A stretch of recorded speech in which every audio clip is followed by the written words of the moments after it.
1 साल बीत चुका था। ढोलकपुर वापस शांत था। गांव के लोग फिर से खुशी से जीने लगे थे।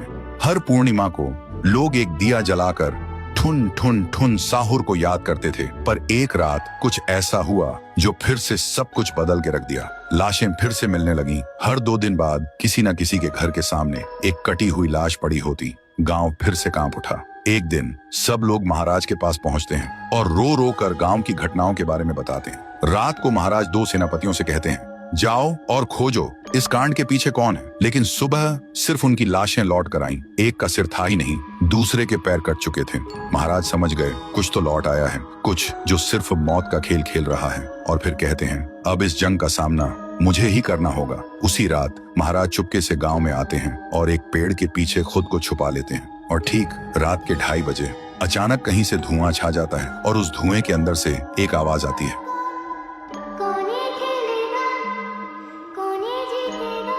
और फिर धुएं के बीच से निकलती है एक गुड़िया, गोल आंखें, एक बेजान सी मुस्कान, लेकिन चेहरा मौत का पैगाम।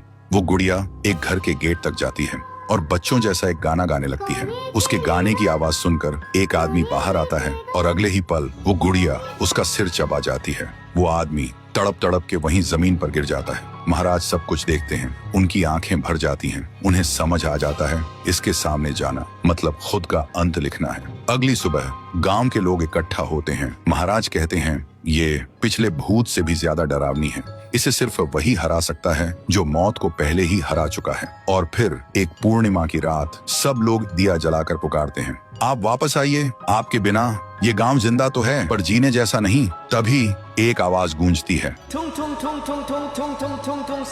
और उसी देह की आग से एक जलता हुआ पेड़ बनने लगता है और उसी पेड़ में से ठुन ठुन ठुन साहुर निकलता है। तभी फिर से वही धुआं छा जाता है और उसके साथ ही एक आवाज।